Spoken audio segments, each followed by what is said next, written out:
To their grid slots. There's your championship leader, middle of the second row, Fermin Aldeguer. Can Lucas Tulovic just disrupt the rhythm of the... And then they'll go out and we're underway for the final race of the day. Looks like a good start from pole position for Alonso. Tulovic got a bit of a better start than he did in the opening race of the day. And it's as you were for the top three with Tiger Harder making his way. It's Alonso leading Aldeguer. Great start for Tiger Harder. It's going to be, well, it could be commiserations for the other guys behind him though, because if it didn't quite have the pace of those front runners. So already then it looks as though the two Boscascuros have got half a second on everyone. He's got to hope that some other people can get in the mix behind him and upset Aldeguer's rhythm. Tulovic ducking back and Tulovic safely through into third place. Can he bridge that gap that's already opening up between Lopez and Aldeguer and the Chaser Championship on the line? A win isn't necessarily good enough for him if Aldeguer finishes second, or so if he's been Norrodin and Tiger Harder there, that's cost them a lot of time. Yeah, as I was saying, he's going to try and back the...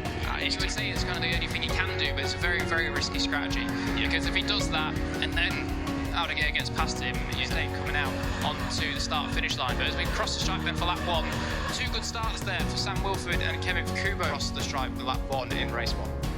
Yeah, that a bit of a tangle between turn 9 and 10. There's just Costner's card loose.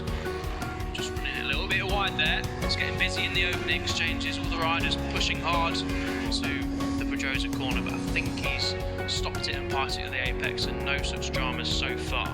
Yeah, as I feared, it looks as though the same thing is happening with Tiger Harder. He's just, well, he's that cork in the bottle, isn't he? Oh, that's a big crash for Jerez. Yeah, the number 91.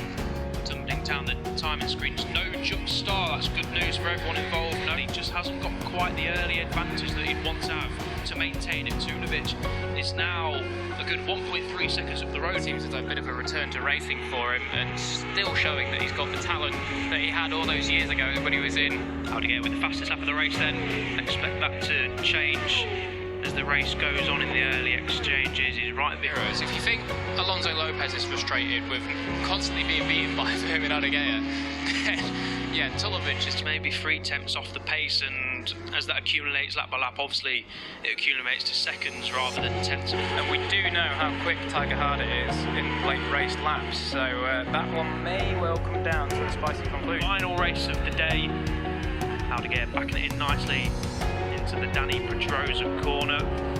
Not many passing opportunities through here. Same with turn 5, you think, but Aldeguer is going to try. Inside, surely. Alonso Lopez has braked as late as he can, close. And he's got it covered. All he's got to do now is get it fired out the final corner. Alonso Lopez wins the race for the first time this season, but Fermin Aldeguer is your 2020, 21, 2020. But it's the title for Fermin Aldeguer. It's a win. And here we go. For Lopez, as happy